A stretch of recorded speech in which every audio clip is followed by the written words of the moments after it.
தீர்க்கதரிசன புஸ்தகம் 51வது அதிகாரம் 45வது வசனம். என் ஜனங்களே, என் ஜனங்களே, நீங்கள் அதின் நடுவிலிருந்து புறப்படுங்கள். கர்த்தருடைய கோபத்தின் உக்கிரத்துக்கு தப்பும்படி அவனவன் தன் ஆத்துமாவை ரட்சித்துக் கொள்ள கடவன். ஒரு காலத்துல பாவத்திலிருந்து மனம் திரும்பி ரட்சிக்கப்பட்டு இன்னைக்கு ஆலயத்துக்குள்ள இருக்கிறோம். இன்னைக்கு ஆலயத்துக்குள்ள இருந்தாலும் நம்முடைய பரிசுத்தத்தை காத்து கொள்ள போராட வேண்டிய நாட்கள் தான் இது.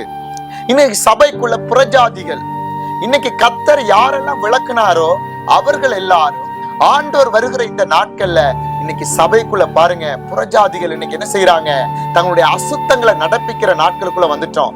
இன்னைக்கு ஒவ்வொரு நாளும் பார்க்கும் பொழுது 20 வருடத்துக்கு முன்னாடி இருந்த சபைகள் இன்னைக்கு நம்ம பட்டணங்கள்ல பார்க்க முடியல.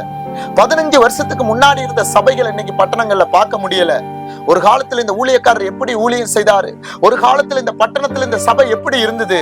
ஆனா இன்னைக்கு பார்க்கும் பொழுது அது வெறுமையா இருக்கு. இன்னைக்கு அந்த ஊழியக்காரருடைய பேரே கிடையாது. ஆரம்ப நாட்கள் அற்புத அடையாளங்கள் நடப்பித்த தேவ மனிதர்கள் எல்லாம் இன்றைக்கு தடுமாறி போற காலத்துக்குள்ளதான் நீங்களும் நாங்களும் நிக்கிறோம். இன்னைக்கு நம்ம ஆத்துமாக்களை ரட்சித்துக் கொள்ள ஓடணும். தன் ஆத்துமாக்களை நல்லா கவனிச்சு கொள்ளுங்க. இன்னைக்கு எல்லா சபைகளையும் நம்பி நீங்க உங்க ஆத்துமாக்களை கெடுத்துற கூடாது. எல்லா மேய்ப்பர்களையும் நம்ப கூடாது.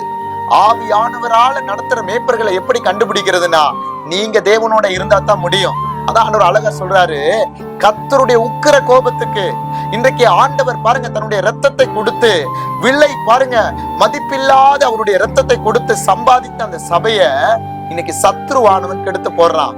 இன்னைக்கு சபைக்குள்ள புறஜாதிகளுடைய பாருங்க ஒவ்வொரு காரியத்தை நம்ம பார்க்கிறோம். புறஜாதிகளுடைய வழிபாடுகளையும் கொஞ்சம் கொஞ்சமா இன்னைக்கு பரிசுத்த பாருங்க ஆவியானவர் அசைவாடுகிற சபைக்குள்ள கொண்டு வர்றதுக்கு நம்ம இடம் கொடுக்கறதுக்கு காரணமாகிறோம்.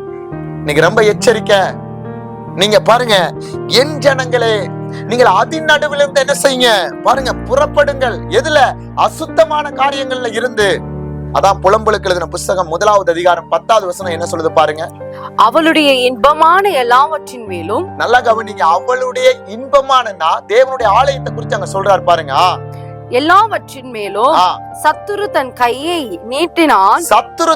நீட்டினான். உம்முடைய சபையிலே வரலாகாது என்று, நல்லா கவனிங்க, வரக்கூடாது என்று சொல்லி தேவரீர் விளக்கிய புறஜாதியார் உமது பரிசுத்த ஸ்தலத்துக்குள் பிரவேசித்ததை கண்டாள். அப்படின்னா தேவனுடைய ஆலயத்துக்குன்னு ஒரு வரமுறை இருக்கு, தேவனுடைய சமூகத்துக்குன்னு ஒரு வரமுறை இருக்கு, பரிசுத்த பலிபீடத்துல நிற்கிறதுக்கு ஒரு தகுதி இருக்கு.